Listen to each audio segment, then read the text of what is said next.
Welcome to Integrated. This is the podcast where we seek to bridge the gap between the intellect and the will so that we can grow as disciples of Christ, surrendering all that we are and all that we have to the truth. Hey guys, welcome back to Integrated. My name is Angela Erickson, and I'm really excited to start off season 3 interviewing an expert on vaccination. It's been a topic that I've wanted to touch for a long time. I mean, I'm a little nervous being on a platform like YouTube. So I just pray, just take a second to pray with me that this doesn't get pulled off of YouTube, because I think this kind of information is information that everybody needs to know. But before we dive into the interview, before I introduce, this guest, please consider subscribing, hit the like button, and share this. You're going to want to share this with as many people as possible, because so much of this information is hard to come by. It's hard to find if you're not actually looking for it, because it's not information that people maybe want you to know about. So with that in mind, also please consider supporting my work. I really can't do this without a little bit of help, even if it's $5. It makes a huge difference. I'm not kidding you. I know maybe that sounds dumb, but anything helps, really. So you can also visit my website, integratedangela.com, and learn more there about how you can support this work that I'm doing here by having conversations about what it means to be integrated. And vaccination is an issue that I think ties in so well with this idea of integration. We're going to talk a lot about sort of the philosophy behind this, the Catholic perspective of what it means to be integrated, understanding how the body works, and what it was designed to do. I mean, this is kind of like the base level Maslow's hierarchy of needs. You kind of start at the bottom, look at the body, what its needs are, and then you work your way up. It's really good to see you, Lady of South Texas. Thanks for joining. I know you were super excited about this interview, so I hope we'll let you answer some questions as well. It's good to see you too, Haley. So with that, I'm really excited to introduce Pamela Acker. She's a devout Catholic with a master's degree in biology from Catholic University of America.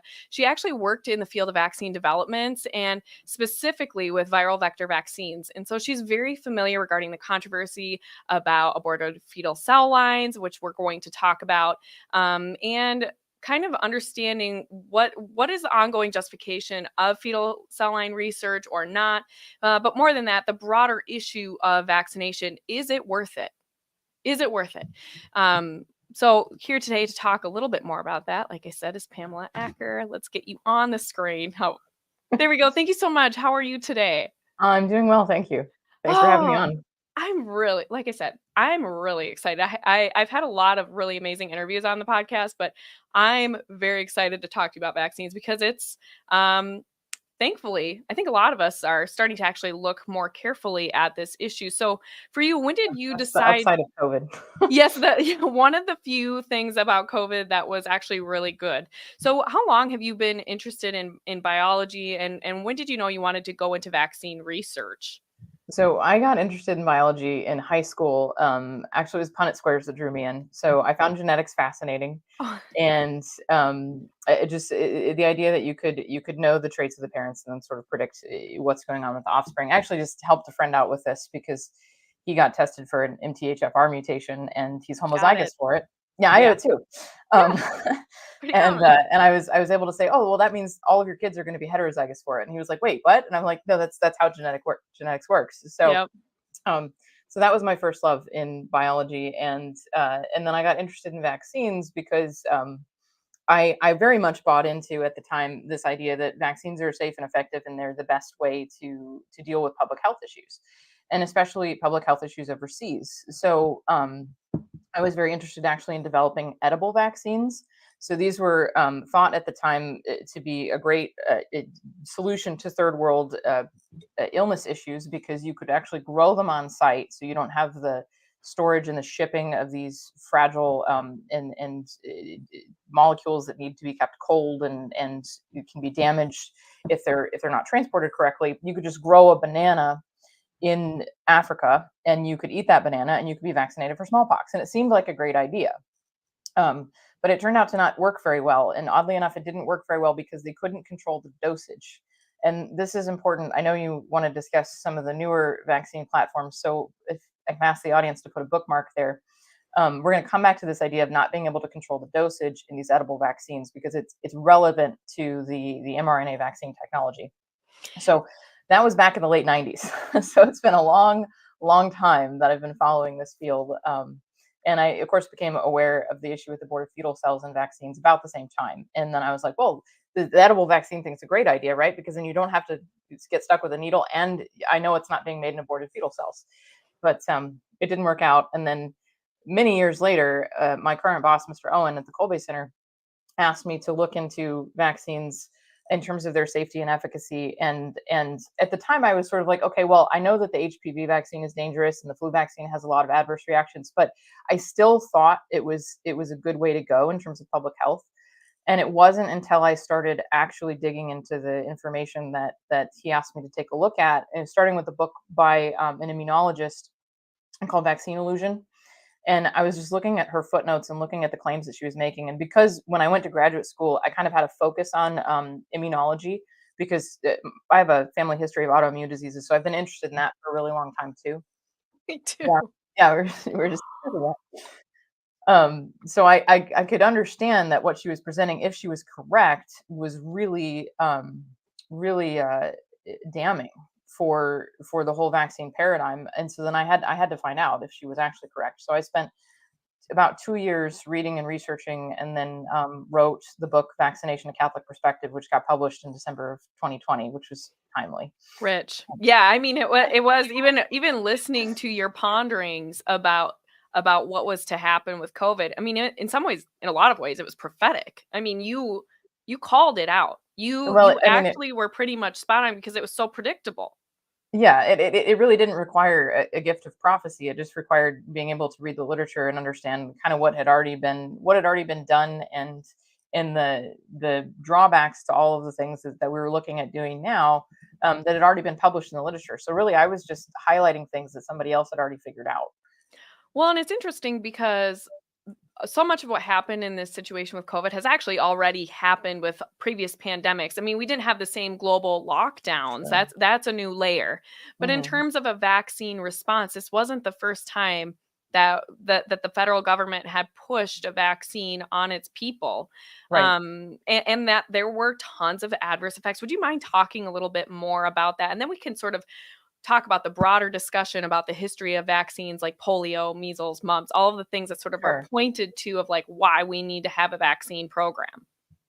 Sure. Well, I'm assuming you're referencing the swine flu Yes. vaccine in the 70s. Yeah. They So use that one. celebrities to promote it, all Oh kinds of stuff. yeah, It I was mean, outrageous. we saw kind of the same thing all over again here recently, that happened back then. And the swine flu vaccine was developed with a very very short time scale, just like the warp speed vaccines recently. It might have even been a little bit shorter, but it was pushed on the population, and hundreds of thousands of people got vaccinated, and a lot of people started having reactions, and particularly Guillain-Barré syndrome was a very common reaction to the swine flu vaccine in the 70s. And the government ultimately had to stop stop the rollout of the vaccine because so many people were becoming paralyzed with this quote unquote rare autoimmune disease, which was not so rare if you had received the swine flu vaccine.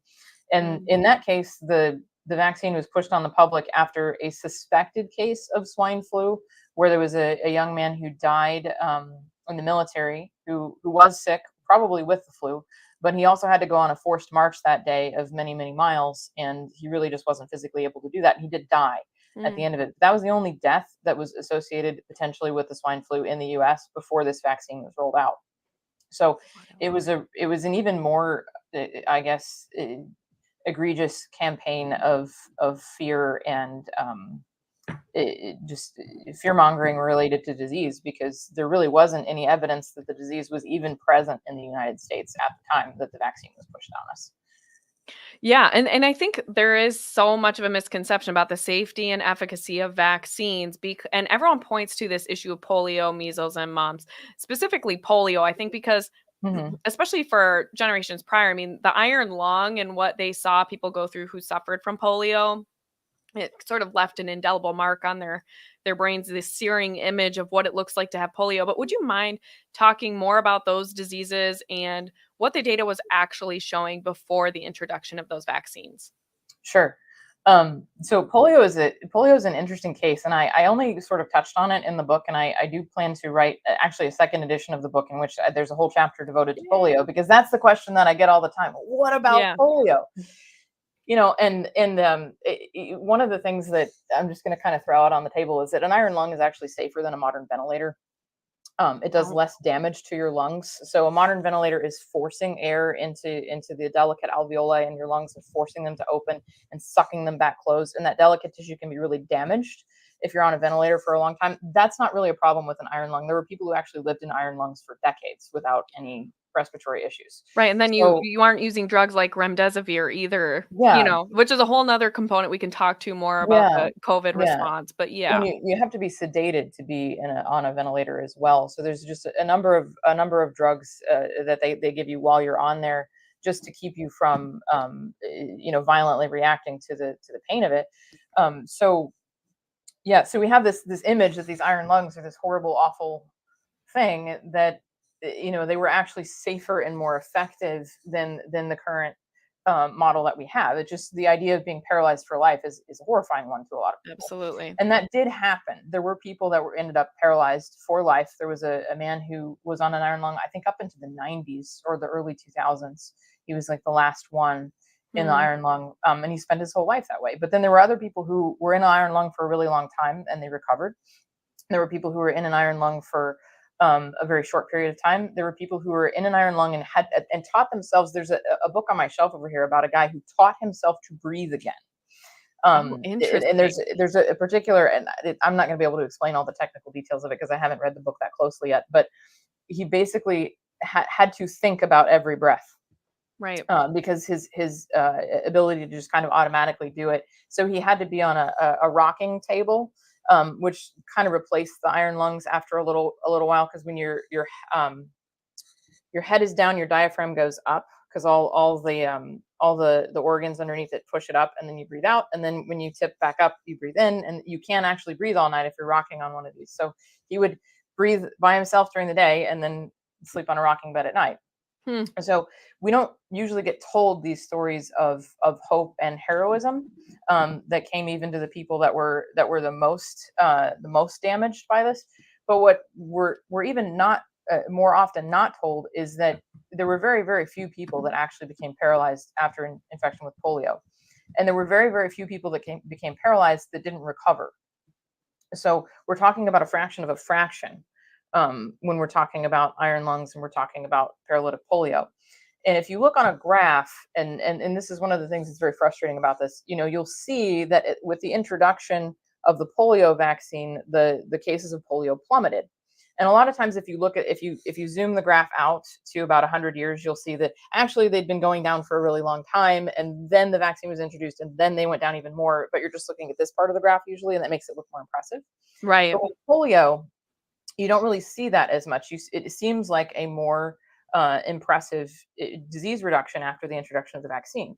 But the graph doesn't tell you that the year that the vaccine was introduced was the year that they redefined what it meant to be diagnosed with polio. Because to That's be right. properly, I read about this. Yes, you're right. You didn't talk about this in your book, but it's true. Yes, yeah, they yeah, redefined what polio, how it was, yeah, what symptoms and how you would define yeah, polio. yeah. So to be absolutely certain that someone had poliomyelitis, you have to actually cut their spinal cord in half and look at the spinal cord. So obviously that's not a mode of diagnosis for most people, Thanks right? be to So God. that's really only what you do in an autopsy. So they actually they did what was called a lumbar puncture, and they looked at the spinal fluid of the individual, and if they couldn't find an identifiable pathogen, then they concluded that they had polio. And this was how it was diagnosed in some cases. And in other cases, it was just the person came in and they were paralyzed, and they said, okay, you have polio. So when the vaccine was introduced, in order to be officially diagnosed as having polio, poliomyelitis, the disease with that disease code, you had to be paralyzed for 60 days or more. So in the year prior to the vaccine, anybody who comes in with paralysis at all, sometimes with a lumbar puncture, sometimes without a lumbar puncture, because you're not always super thorough about diagnosis, unfortunately, especially if you have a lot of cases coming in. Then these people were diagnosed with polio, and then as soon as the vaccine's introduced, you have to be paralyzed for 60 days. Well, most people recover before the 60-day time period is up, even if they do have paralytic polio. So the cases, of course, go down on the graph because we've changed the definition, but it doesn't tell you on the graph that we changed the definition. We actually did the same thing with COVID when Biden was Yes, got we into did. office. I'm saying all kinds of politically incorrect things here. No, I love it. But when he got I am elected, incorrect. well, actually, when he was inaugurated that month, January of 21, um, the the official diagnosis criteria of COVID prior to that was you either had symptoms or you had a positive test. So they could diagnose you with COVID, and we all know about the false positives and everything Yeah, I else. was just about to say, it's I just had a such friend who it's was such a diagnosed with COVID, and she actually had a horrible foodborne illness, and she would have died from it if another friend of mine hadn't recognized, actually, you have this, go back to the hospital, tell them you have that, and get the treatment for it. oh my But they goodness. just sent her home, and then she's on the books as a COVID case, even though she didn't Of have COVID course. at all. So, Mhm. we've all got stories like that. Yeah, we do. Um, but then, of course, after a certain inauguration happened, then um, you had to have symptoms and a positive test. And that doesn't sound like much, but that actually dramatically reduced the number of cases. So Yeah, then we because can you had say, oh, people look, without any symptoms who were testing positive. Uh, yeah, you know? It's crazy. It's yeah, crazy. yeah. And then you have the whole like idea of asymptomatic spread, which is just not, it's not legitimate. I mean, you can infect somebody before you show symptoms for maybe 24 to 48 hours for most illnesses, most respiratory illnesses, because you have a sufficient viral load in your body to actually do that. But you can't walk around for 3 or 4 weeks at a time. You just don't have a sufficient viral load, because No. if there's it all goes back to equilibrium kinetics, which is a great big word to say that there has to be enough molecules for your body to actually be affected by them. Right. So there have to be enough virus particles for your body to actually get sick. That's why you can be infectious for a day or two before you have symptoms, because the particles are multiplying and then the sickness develops later. Well, and this is a really interesting point because you can actually be carrying several viruses at a time, but you're not sick because your Hmm. body is actually already fighting it off, or Hmm. maybe isn't activated enough even to fight off because there's just not enough viral load for your body to have an immune response. So people don't understand this. They could be carrying lots of different viruses at the same Hmm. time, and they're not sick, and they're not getting other people sick. Right. So that's also a really interesting point. So here we have for things like polio, we're redefining things, Hmm. shifting the data, which happens a lot when we're talking about vaccine research, for example. But let's talk about maybe the makeup of these vaccines then, because I think then the next question is, well, if the data kind of shows that these things were decreasing, is there maybe another reason? Are these safe? Because we're maybe not seeing that they're effective necessarily, but are they at least safe? What's Well, in these vaccines? effective, not to derail for a second, but No. effective is a really interesting word. And I was thinking about this before I came on today, because everybody always asks me the question, well, are vaccines effective? Well, it depends on what the endpoint is, right? Because Sure. we did actually get rid of chickenpox, right? Hmm. Effectively. I mean, it's still out there circulating in the population a little bit, but kids don't really get chickenpox anymore. And in a certain sense, we shifted that disease out of that population. Right. But we didn't actually eradicate the disease, because we've got all these people hanging out who've got shingles, who can give other people the same virus that causes the chickenpox. And chickenpox is just we really should just kind of put a bookmark there and come back to that in a second, because it's a whole can of worms by itself. But Hmm. you know, i- i- things that are effective are not necessarily good. Right. Well, Because I what's was that? thinking What's about the this. cost, right? Yeah, Because yeah. there's a cost to these things when we're introducing new things into our body and changing our biochemistry and the makeup of our DNA even at times. Right, right. And so we had this shift in medicine from individual treatment to population treatment. And it kind of coincided with the rise of insurance companies, because when you can shift disease burdens in populations, then you save money in the long run. And if we're working within a medical system that's profit based, and an an insurance company that, of course, they they kind of dictate care these days. We sort of know that if you've ever been to the hospital, Yeah. especially if you don't have insurance, you will get denied care inadvertently. Not inadvertently, but like without even being told you're being denied care. They just don't even offer you care. Oh, interesting. So yeah, They would if you were an illegal immigrant, though. Well, you know, We're just gonna say all the things today. the YouTube police are coming for us. It's all I good. know. Yeah, here we go. So anyway, so you know that idea of being effective, you know, when you think about a vaccine being effective, is it actually, you know, a gain for the health of the individual overall? And I would say for a number of nuanced reasons that it's actually not, even if we can quote unquote effectively eliminate disease circulation in a population. Mhm. So, but I don't want to distract too much from your actual question, which is so what is a vaccine? What's in a vaccine? Um, right. So there's basically there were 3 different kinds of vaccines. Now there's 4, and you can either take the actual pathogen that you're trying to develop immunity to. You can take that whole thing, and you can deactivate it or kill it, because we don't really think of viruses alive. So usually we say deactivate rather than kill.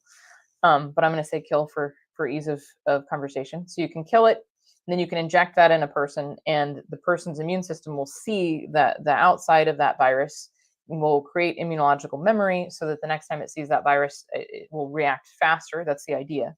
Right. Um, you know, but those vaccines weren't super effective for a couple of reasons. One is that because the organism is dead, then it doesn't proliferate in your body. And we were just talking about equilibrium kinetics. There have to be enough of something in order for your body to have a reaction. So if you inject a bunch of dead virus particles into a human being, those get cleared out of your body really quickly, and you don't really mount a very good immune response. Also, if your inactivation process is bad, if some of the virus particles don't get inactivated, they don't get killed, then you will have a live replicating virus in your body. And that was actually a problem with some batches of vaccines in the past. I think particularly the polio vaccine. You could Yes, people actually, are getting polio from the yeah. vaccine. Well, people still get polio from the vaccine, but Yes, they do.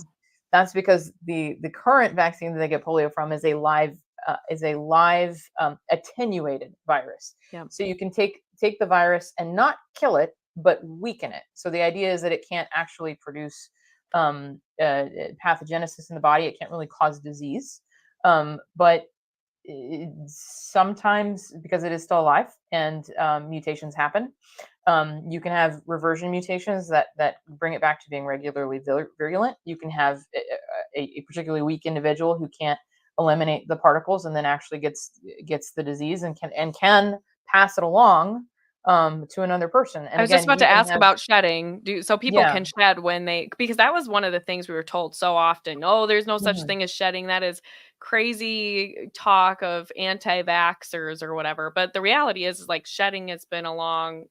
I mean, it's not Yeah. unfamiliar in this area. So People have known about this for a long time.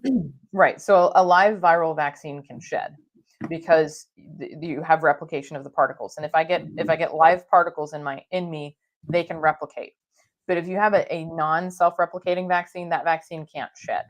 So there's some truth to both sides. You have to kind of pay attention to what's going on. So the mRNA vaccine, for example, mRNA is not alive. It's not self-replicating. You never get enough of a dose. Even if you were somehow exposed through, like somebody sneezed some mRNA on you or something like that, your body's not even going to react to that because it's an Right. insufficient dose, and it can't replicate. So, but yeah, vaccine shedding is a thing, but it's appropriately applied. So those weren't great because you could actually get the disease from the vaccine itself. And by the way, it's not just polio; it's also measles, mumps, rubella, chickenpox. I think some of the hepatitis vaccines are also live viral vaccines. But if if your child gets a chickenpox vaccine, they can give chickenpox to other kids, but they're not giving real chickenpox to other kids. They're giving viral or vaccine chickenpox to other kids, and it's Right. different. And so with measles, this is particularly a problem because it's actually worse to get vaccine measles than it is to get regular measles, because your body doesn't react to an engineered virus in quite the Right. same way as it acts to a real one. So All of these problems led to the development of subunit vaccines. So you take a little piece out of the virus and you use that little piece, sort of like if you were to hand a sock to a dog and have the dog smell the sock and then track down the man, Mm. except that it's more like, you're trying to find somebody in a crowd and you give them a picture like this, right? So you can see that much of my face, and that's all you can see, and you have to identify me in a crowd. Well, for viruses like flu or COVID, right? That this part of me is probably the most changeable. I wear a different headband every day. I might put my hair up in a different way. I could dye my hair. There's all kinds of different things that you can change about this part of your body. This is not the best part of your body to show somebody, in order for them to be able to recognize it later. So that's actually one of the problems with vaccine development for certain kinds of viruses that mutate regularly, Yeah. because if you take the spike protein and you show the body that, it's going to recognize that spike protein and anything that's extremely similar to that spike protein. But if you get just different enough, you end up with this problem. It's actually called original antigenic sin, so I like the name of it. But you've got sort of an array of spike proteins, right? The alpha, delta, beta, whatever, omicron. I don't even know what we're up to now, right? So Mhm. so the one that you're immunized against, if you get infected with one that's over here, your body will mount an immune response that'll be effective. If you get infected with one over here, you might as well not even be vaccinated, because it's so different Right. that your body doesn't recognize it as the same disease. So this happens with the flu vaccine all the time. It's just commented over and over. There's papers and papers and papers on it in the literature. If you get infected with a virus that's over here, so it's like kind of similar but not quite similar enough, your body will mount a memory response, but it will be ineffective, and then you get immune escape, which is actually worse for you than if you were never vaccinated in the first place, because your body is mounting an immune response. It's sending all of that, because you get sick from your immune response. You don't actually get sick from the virus. You get sick Right. from your own body.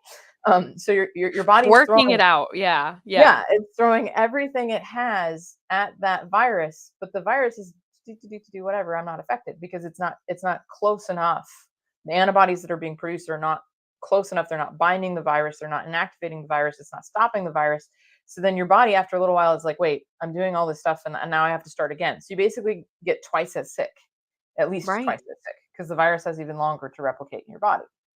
So um, so that's one problem with the subunit vaccine. The other major problem with the subunit vaccine that most people have probably heard of is the problem with the adjuvants. So when you have a subunit vaccine, it's not really enough of a virus to get your body to mount a real immune response.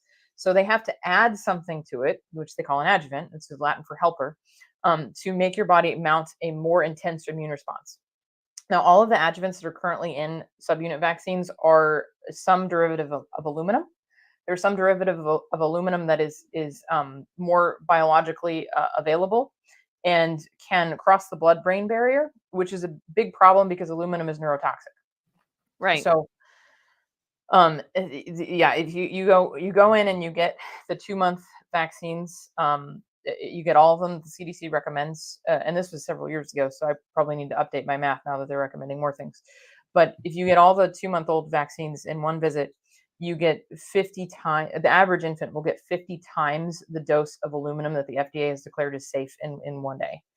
It's Um, crazy. I mean, yeah, yeah. So you're just injecting your child with not just these viruses where their bodies are trying to mount an immune response, often up to eight jabs at a time. right. These infants, and Hmm. then you're introducing this neurotoxic chemical that into their brain. Yeah, Um, what does yeah. that There. do in the long term? And are there any studies that show that it's safe to inject multiple vaccines at the same time, especially like any sort of longitudinal studies that prove that this is safe to even do? So there are a few studies that show multiple injections at the same time, but I don't think there are any studies that show like all the 2-month vaccines at the same time. Like they claim that they're safe because they've tested 2 or maybe 3 at a time, but they haven't tested all 8 at the same time. That's And so if you crazy. think about it logically, like there's two huge problems with injecting a 2-month-old with 8 different diseases. One is that the 2-month-old's immune system is still you're still actually dependent on your mom at that point. Like Yes. you're supposed to be breastfeeding and you're getting passive immunity from the mom. And so you're not actually supposed to get sick. You're not supposed to get very sick with anything. And now we're taking that infant and we're totally bypassing the normal natural mode of immunity and we're injecting diseases straight into the bloodstream. And this is another problem with vaccines, which is that most things come in through our mouth or our nose or our mucous membranes, or even a cut on our skin. They're not going directly into our muscles and then into our bloodstream. It's not how it works. And it's going to activate the immune system in a completely different way. And so you end up with a badly trained immune system, which is sort of like having a badly trained German Shepherd. It gets very destructive. So they can be, can't they? Yes. We used to have a Siberian Husky, so I feel this in my bones. Yes, I believe you do. Yeah, I mean, I think this is some of the stuff. It's not like we're trying to scare anyone either. And I feel like we have to say that this is a disclaimer. This is not medical advice, but I'm very pro informed consent. And this is the information that you're not getting on the inserts of your vaccines, right? Well, you actually might be getting it on the inserts of your vaccines, some of it anyway. Yeah. So like just as one example, DTaP, Tdap, MMR, hepatitis B, hepatitis A, meningococcal, which I always have trouble saying, chickenpox, rabies, and HPV vaccines all tell you in the insert that encephalitis is a possible side effect of the vaccine, which is swelling in the brain. Right. Now, there's no amount of swelling in the brain that is good for a child. Even though the doctors will tell you, yeah, it's fine. They'll cry. They might have a seizure. They might have, a fever. They might, this or that. The brain is developing. So is a fever, like a fever, it would be considered a reaction to a vaccine, yes? Yeah. And so what do you think? Because a lot of parents will just say, oh, well, we'll just give them Tylenol, which I think that's a whole nother bad advice. that's a whole other thing, right? Like that's a whole nother issue that I don't even think we have time to talk about. But what should parents do? Like if in this situation their child has received all these vaccines and then they're having a response, even if it's just my kid is more lethargic than normal, they're really clingy, they're having a low grade fever, what does that mean? Yeah, so that's there's so much to go into there. I think the most important thing that parents can do, and this is obviously not gonna work if you're like in the moment of this. This is a proactive approach, but you need to find a physician who is willing to entertain the idea of vaccine reactions. Because a reaction could be life threatening. And that's far more rare than it being brain damaging or immune system damaging. But no amount of advice I can give you on the internet is going to help you if your child is having a life-threatening reaction. You need to go to the doctor. And no amount of advice I can give you on the internet is really going to help you if your child's developing swelling in their brain or developing an immunological reaction. You're going to need competent care from a physician, or other qualified medical professional, to deal with that and to deal with the fallout from that. So that's the kind of the not so great news. I mean, the good news is, being Catholic, of course, we have the faith and we understand that God is actually in control of everything. And I have witnessed people invoke our Lord, invoke Our Lady, invoke Saint Raphael, who's patron saint of healing, and miraculous things happen. So a good friend of mine, her son split his face right above his eyebrow, and she could not get the bleeding stopped. He was thrashing, he was screaming, Those are hard. They always bleed a lot. Yeah, she was about to, she didn't want to take him to the emergency room because it was right at the height of COVID. And she's like, they're going to put a mask on this kid. They're going to not let him go in with the kid. They're going to I can't take my 2-year-old to the emergency room in this situation. So and then she literally invoked Saint Raphael about an hour into. It's just dawned on her, I should pray to a saint who's known for healing, and the bleeding stopped like that. Wow. Yeah, I mean, it just stopped. That's bleeding amazing. that she hadn't been able to get stopped for an hour. So we have the faith, we have holy water, we have other sacramentals, we have prayer, we have so that's the first thing you do. That should always be, as Catholics, the first thing that we do. Like the first thing that you do actually, might in a timely manner have to be call 911 if it's a life-threatening thing. But you start praying, and you can pray while you're talking to the guy on the 911 line, because that's where ultimately all healing comes from, the healer, comes from our Lord Jesus Christ. So we need to go there first. And that's something that anybody can do. And that doesn't always mean that everything is going to be perfectly hunky-dory. So I've been praying for the last 5 years for healing from an ankle injury, and my ankle hurts like crazy today. Mm. But when we're given sufferings to endure, we can also then unite that to the redemptive act of our Lord Jesus Christ. So all these things come into play. We have to remember that we're not coming from a worldview that demands that we have to do everything possible to prevent any kind of suffering. Right.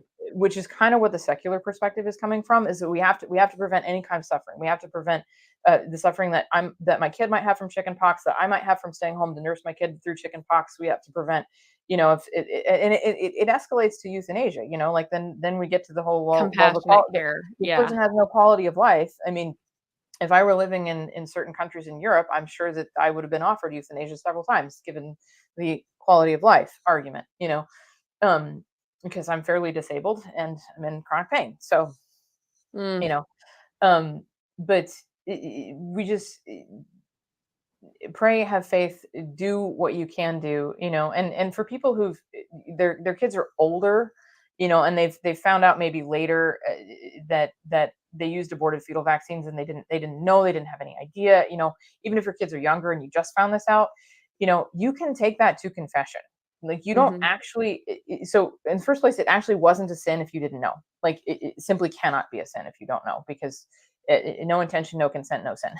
Right? And if you don't know, you certainly can't intend or consent. Right. Um, but you can still take it to confession. You can get the grace of the sacrament to cover that, and that's a very healing experience for a lot of people. I mean, I actually myself mentioned in confession that I had received aborted fetal vaccines, which I had zero culpability for, because it was my mother. I mean, I wasn't like, yes, let's go get a shot today, Yeah. Yeah. That's not how children are. But grace, there's a lot of grace available in that sacrament, and it can cover things that we're not culpable for. Mhm. We just have to specifically ask for it. So I recommend that for people who just really regret that. And then in terms of physical health, again, your best bet is a competent medical professional, because there's so many different nuances to this, that there's no like one size fits all advice that I can Yes. give you. And it's Um, because our bodies are not one size fits all. And so right, that's kind of one of the problems of taking a vaccine approach, is that it treats everybody as if they all fit into the same box. And right, our genetic makeup is so vastly different. right. And it speaks to what you described in your book, was this materialistic mindset, this naturalism, Hmm. and it's rooted in this notion of evolution. Would you mind talking about how this differs, the secular enlightened mindset about how the human body works versus Hmm. this integral way that our bodies work, because we have a divine creator who designed Sure, us so beautifully? sure. Well, it does all go back to origins, right? So there's basically two different things you can think about the way the human body is composed. And the secular, atheistic, naturalistic view is that we are an evolutionary accident, that billions and billions and billions of years ago, some little molecules got together in a pond. Which, by the way, this is the most ridiculous part of this whole story. Everything after that is far more believable than the idea that we got organically relevant chemicals from inorganic matter, because there's just no way really for that to happen. And the best organic chemists out there will tell you that this is just, it's very hand wavy. Um, so so then that happened, and then those things replicated, and they became fish, which became mammals, which became monkeys, which became us. And so we have all these leftover extras and bits and bobs, and somehow our minds are sufficiently evolved that we can go in and fix that. But that's how modern medicine approaches the human body. Modern medicine approaches the human body as sort of a conglomeration of parts that are kind of all stuck together haphazardly and accidentally. So I can just deal with this one part, and it won't really affect the whole.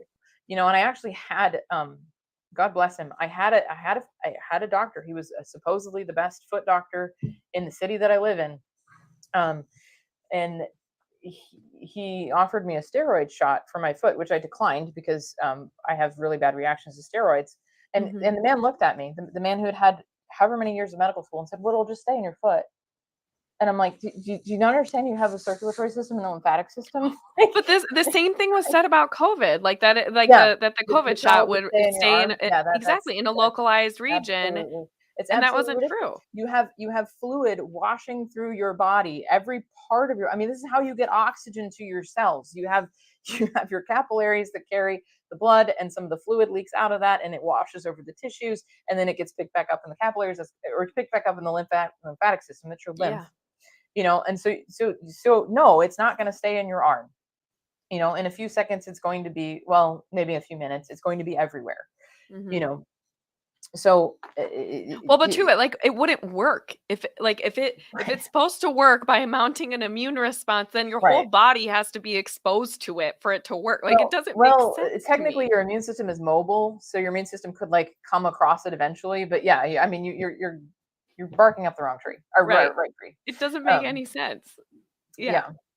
yeah. But that's not how, I mean, obviously, so the Catholic perspective, which I loved how you described it in your book. I would love for you to sort of, articulate that perspective here again, because that's the root of like my whole podcast is this Hmm. integration. And a lot Yeah. of it stemmed from me trying to deal with some of my autoimmune diseases Hmm. and some other things like that. The reason I started this podcast was rooted in a lot of issues related to my MTHFR, my thyroid Hmm. disease, and I'm still learning about new autoimmune issues that I have. I mean, but it's layered, right? And Sure. so Sure. this It's is multifaceted. why this is part of the inspiration, so to speak, was Hmm. doing the deep dive of like, how did God make my body so that I can work with him to heal it? Exactly. Exactly. So the alternative view is that God made man whole and entire. That we're a painting, not a photograph.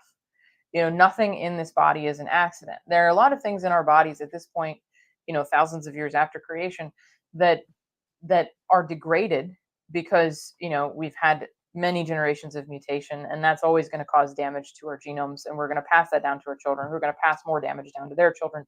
So there are things in our bodies that are degraded. They don't work as well as they were supposed to. We're not as integrated as Adam was. We're not as integrated as Eve was. They were perfectly integrated. We have things going wonky here and there that we have to kind of bring back together into the whole. you know but it's a fundamental difference. And a good friend of mine and I were at the national, actually an international nurses conference in Philadelphia a couple years ago. And it was amazing because you would explain this, because the Colby Center for the Study of Creation supports the traditional understanding of the doctrine of creation. And sometimes you tell people that, and they're like, how do you believe that? But then you tell these nurses, well, you can either treat the body this way or this way, and they're like, because they know, because they work with bodies every day, that they are integrated wholes, and you Yeah. can't just kind of like mess with one part and it doesn't really affect the rest of the parts. And they've seen people heal. A lot of them have seen people heal from horrific things that we would never think the body could come back from. Hmm.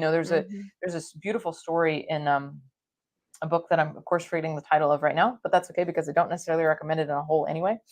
But it's by a physician who's studying the work of Saint Hildegard of Bingen, and she's working in Well, this bums me out that you can't recommend it because Saint Hildegard. I mean, well, really? I know, right? But the physician herself is so secular. It's like it kind of is. Oh, It's disappointing. She didn't actually become really transformed by Hildegard. So, but she's working in one of the last places like this in the United States. But there used to be hospitals for people who didn't really have anywhere to go, where they didn't, charge you an arm and a leg for a hospital bed, and you could stay as long as you needed to stay. And so there was one of these places in, I think it was San Francisco, up until not even that long ago, and they had a patient come in who had just horrible bed sores because she'd been on drugs, she'd been so badly treated before. The modern medicine, the only thing they could do for her, say, well, we'll take some skin from somewhere else and we'll graft it onto you. And but of course she didn't take care of herself before the graft. She wasn't going to take special care of herself after the graft, so it became super infected and terrible. And mm, she ended up at this hospital for, in between people.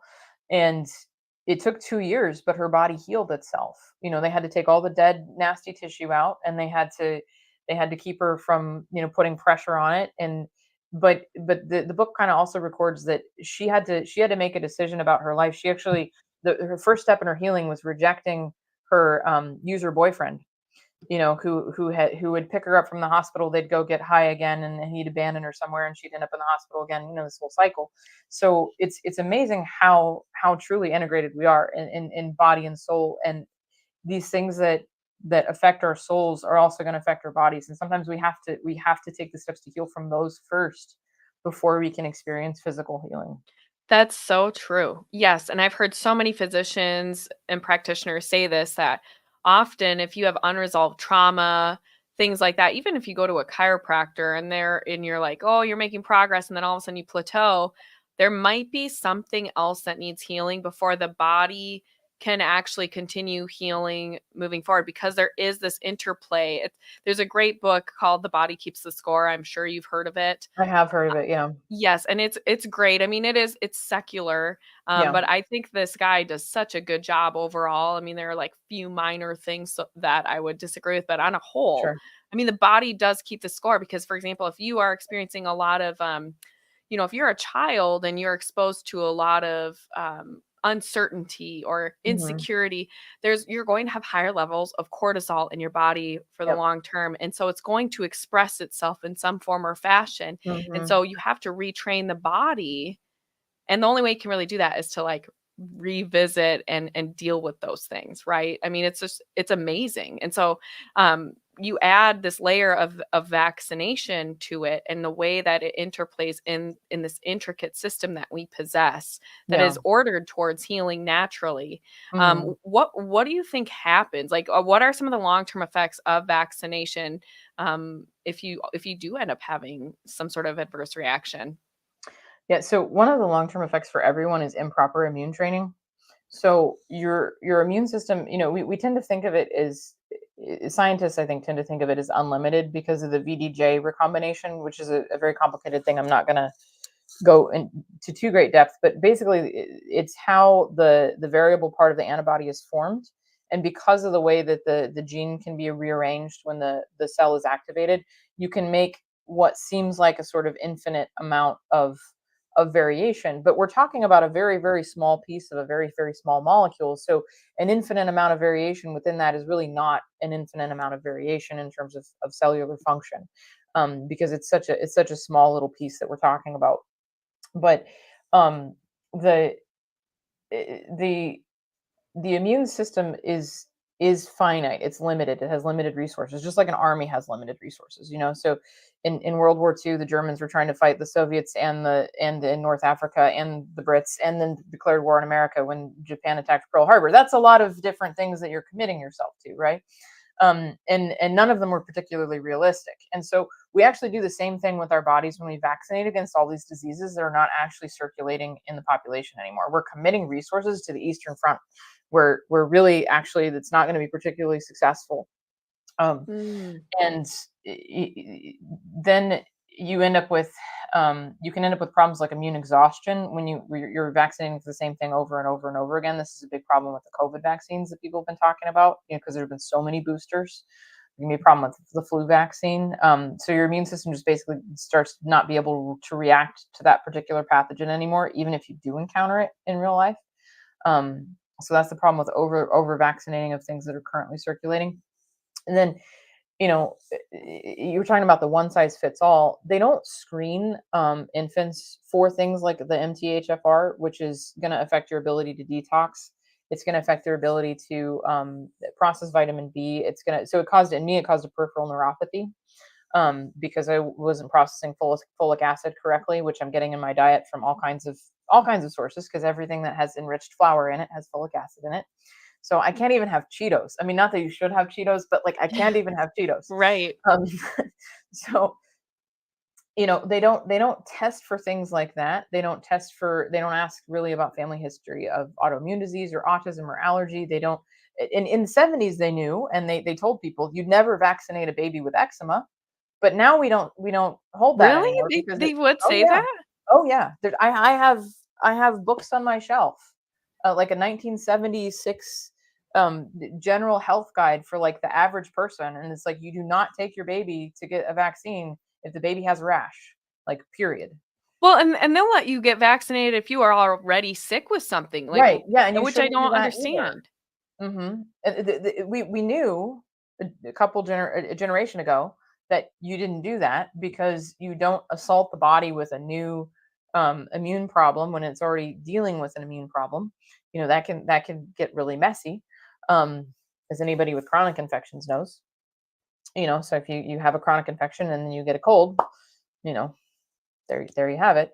You get way more sick. So, um, so that's a problem. And then with the incorrect training of the immune system, they've shown in mouse studies that anytime the mice are vaccinated, it doesn't really matter what they're vaccinated with, they develop autoreactive cells. So, um, if that's happening in human beings, which the study was done in mice, not necessarily in human beings, so it's not necessarily 100% translatable, but I suspect that it's happening, given Mhm. what I know about the connection between vaccines and autoimmune issues. So if you're every time you get a vaccine, you're producing autoreactive cells. If you are genetically more disposed to not be able to deal properly with those autoreactive cells, you could develop full-blown autoimmune disease. Right. So I'm the only one of my siblings that doesn't have some sort of autoimmune issue. Oh, You know, wow. which is, but I was also, born first, before all the assaults, and I got infected with mono in my early 20s. And because I have recurrent mono, I think that's actually part of the reason I never developed an autoimmune condition, because my immune system always has something to do. Oh my goodness. So it's like, well, the recurrent mono is miserable when I get sick because, having two infections at once is miserable. Yeah. But it's kept me, I think, from developing an autoimmune disease because my immune system is constantly doing something it's supposed to be doing. And so there's no sort of stray, cells running out there being autoreactive, doing their thing, because they're just not, they're not going to get the proper feedback to proliferate when other cells are proliferating. Mhm. So because you simply can't fight a billion diseases at one time. You can only have so many white blood cells in your circulation before Right. you lose the ability to properly oxygenate yourself. This is another public service announcement about oxygen. People have those little oximeters that you put on your finger to determine your oxygen level. um we think that 95 is good because that's an A. If you have a 95% oxygen, that's bad. And 90% is really bad. 90% you go to the hospital. So if you are testing your own oxygen, if you're infected with some sort of respiratory situation, don't think that 90 is an A. Okay. Remember that Yeah, 90 is this is actually very great bad. information. Yeah, because I bet a Yeah. lot of Yeah. us, yeah. Well, I mean, I actually lost a friend to COVID because they didn't understand this Mm, like how important it was that they actually seek medical care when their oxygen dropped below a certain level. So it was so low by the time they went to the hospital that they couldn't save her. oh, You I'm know, so um, sorry. so that's one of the reasons I include that Mm, as a PSA, because people just don't realize. They think, oh, 90 is good. No, 90 is bad. 90 is very bad. Go see a doctor. mm. Um, so I sidetracked myself. I'm sorry. No, I was that's okay, I answering your understand. question. I almost I had a horrible reaction from COVID. I almost was hospitalized, and if Hmm. if it hadn't been, I was also almost 20 weeks pregnant, and Oh wow. I couldn't do anything. I mean, I Sure. still remember, at a time where who's gonna come watch my kids right now so I can Hmm. go to the doctor? Nobody Yeah. was doing that kind of stuff. And I Yeah. remember bringing myself to the clinic to get looked at, and I had developed pneumonia, and I lost a ton of weight. Not the Mhm. kind of thing you want when you're pregnant. Right. Right. And yeah, I mean, the nurse practitioner there spent over an hour that day with me alone trying to Mhm. figure out a treatment plan because they didn't have any sort of protocol for pregnant women, and she was very concerned that if I went to the hospital they would put me on a vent or something and I might not come out of there. I mean, it Right, was right. it was just Well, God wild. bless So that nurse. I'm friends with her, and she's just a lovely, lovely human being. I thank God for Mhm. those who stayed in this, because I mean, that's another thing too. I mean, there were so many reactions. I almost feel like I should have you back on to talk about just COVID. Like what happened? Sure, What on earth happened? Let's dissect that. But for the time being, because we're coming towards the end of the hour, and I want to sure. respect everyone's time. Um, what is your advice then to parents for example, I want to be really compassionate. I've vaccinated some of my kids. We stopped in 2020. That was kind of like Mhm. the third child. I started to be a little bit more suspicious. Like, Mhm. why are we doing this? I never let my Mhm. kids get the Hep B shot in the hospital. That one just never made sense to me. Yeah, yeah. You know, Why does an infant need to be protected against something that is usually spread by intravenous drug use and promiscuity? yes. Yeah, Yeah. exactly. Exactly. And so it's just wild to me. And so that sort of was the beginning. And then when COVID happened, and I'm a homeschooling mom. So I feel like Mhm. when you start questioning one institution, you question them all. And so all of a sudden I'm looking at what's going on. I'd realized some of the failings. I mean, I was thinking about this too. Listen, I'm on a random tangent, but I mean, in a system where they treat the woman's fertility in and of itself as a disease, Yeah. why should we not expect that they're going to have the view of the human person as a whole when it comes to immunity, things like that, that it is going to be met with suspicion instead of wanting to collaborate with the immune system and figure out how does this Right. function? How do we optimize the immune system instead of treating it like it's inherently bad or like it's Right. inherently defective, Well, right? yeah, I mean, one of the other issues with that is we knew nothing about immunology when vaccines became a thing. Like Jenner knew absolutely nothing about the immune system, and then we just started continuing using this paradigm, even though we've learned more and more and more and more and more about how complicated immunity is and how your microbiome regulates your immune system, which regulates your microbiome. So if you have gut dysbiosis, you're going to have immune issues, and it kind of doesn't matter how many times I vaccinate, you're still going to get sick. You know, Yeah, um, but we don't take any of that into account. It's just you keep moving forward with what works, um, right. which isn't actually working for us as individuals or populations Right. anymore.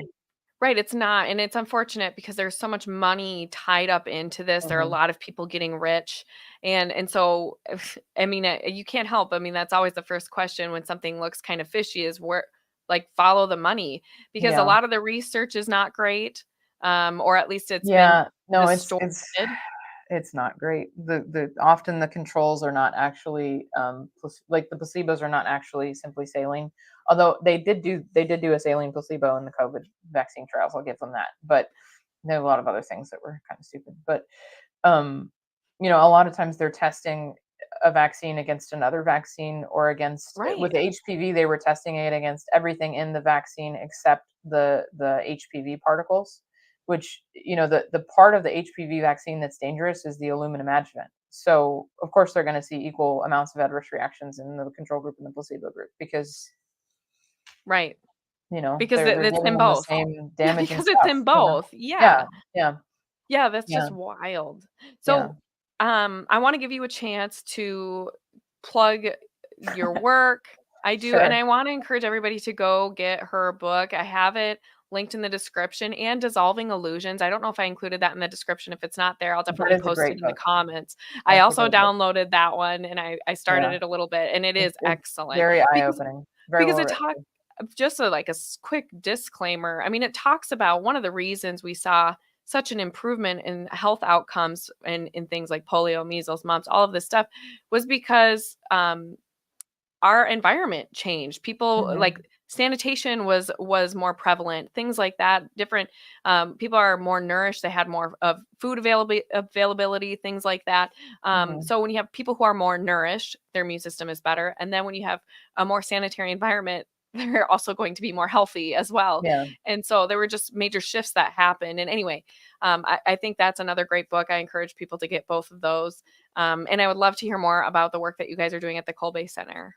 sure. Yeah, so, to check us out, you can go over to kolbecenter.org. It's Kolbe, so after Saint Maximilian Kolbe. Sometimes people spell it like the cheese Kolbe, and it doesn't take them to the right place. Oh, no. Um, so, yeah, so head on over to the Kolbe Center to see the other things that we do. So, Mr. Owen and I travel throughout the United States, and we speak anywhere that we're invited, basically. So if you're interested in having a talk on vaccines locally or a talk on creation, just send him an email at the contact page. And if you find the work that we do really helpful, please do consider popping over to the donate page. We're funded entirely by charitable donations, and we're thanks be to God, I'm able to continue to be employed this year, but that was not the situation as of a couple months ago. So Mm. we do definitely rely on the donations and the generosity of our audience. So I just kind of throw that out there, and then yeah, I'm working on an updated edition of the vaccine book that should be published later this year, probably mid to late this year. And then I'm working on, and hopefully I'll feed you the link when this finally gets put up. But Please. I'm actually working on a project to make more publicly available information about the connection between pharmaceuticals and aborted fetal cells. So specific pharmaceuticals that I've reviewed, being able to post that in a way that's public, that people can come across it. So that's a big project, and it's still very much in the works. So if people could pray for that and pray for the book, I'd be very grateful. Thank you so much. And thank you for doing all of this work. I've been an anti abortion activist for over a decade, and people don't understand No. um, that the pharmaceutical industry is part of the reason why abortion is so prevalent and Hmm. why it subsists, right? I mean, we looked at the Yeah. David Daleiden case and exposing the baby part scandal, and yet here we are. We continue to deal with these babies who are being dissected and used for experimentation and things like that. It's awful. And so I Yeah. just wanted to also, as we think about, it's January, we're coming up on the anniversary of Roe versus Wade. Also, yeah, Mhm. pray over all this. Please go to the Kolbe Center. I'll post the website. I know I have a link to your book, which is on the website, but I'll Yes. make sure Hmm. that the actual website is in either the description or comments. And if you guys have any questions that maybe you need sent along to Pamela, feel free to post them in Absolutely. the Yeah. comments. I If will. you go to that contact page, you can just type my name and then your question in the header, and that will get to me. So, Perfect. yep. Perfect. Yeah, Thank you absolutely. so much for coming back on. I really hope I No can bring problem. you back on and we can, I'd be say happy to more things that we shouldn't say. I would love that. say more things that will get us removed from Yes. YouTube. Oh, thank you so much. God bless. And thank you everyone who tuned in today. It's such a gift to be able to chat with you about this really important issue. Take care.